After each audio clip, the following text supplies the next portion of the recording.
maski. Perkol betal. Perkaro, perkaro, perkaro. Il était une fois dans un royaume très très lointain. Il y avait un roi qui voulait marier sa fille unique, son amour, la lumière. Oui, c'était mon projet pour ma formation de GEPS. Donc j'ai voulu travailler sur la culture. À travers la culture, j'ai voulu travailler en commençant par le conte. Le loup commence à inspirer, gonfler ses poumons et à souffler sur la maison construite en briques et en pierre. Oh, mais la maison, elle ne s'écroule pas. Alors il s'énerve, le loup. Il recommence, il souffle. Et il est fatigué, il n'arrive plus. La maison, elle est toujours là. Enfin, ces femmes ont eu 24 heures de formation à l'art du conte. On a travaillé tous les lundis matins. Chacune a choisi une histoire, un conte. Et puis après, elles ont travaillé avec différentes entrées possibles. Un étranger qui marchait sur un sentier là où il n'y avait rien.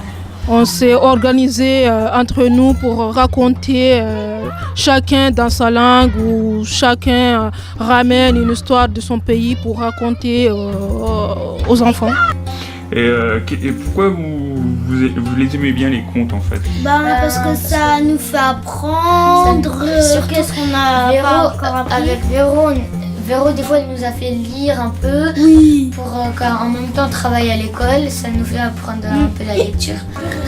Il y a quoi qui change sur cette photo là? C'est pas des maisons. C'est pas les mêmes maisons.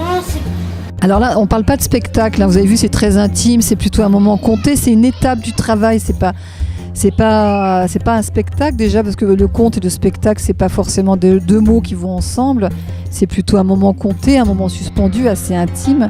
Et là, vous voyez, c'est des femmes qui, dans le conte qu'elles ont choisi, dans l'amour qu'elles ont porté à leur histoire, elles en sont à ce moment précis où elles ont pu le partager avec d'autres. Je cherchais à la fois une activité intéressante, culturelle, intellectuelle, et qui pouvait faire plaisir à tout le monde et surtout à ceux qui nous écoutent.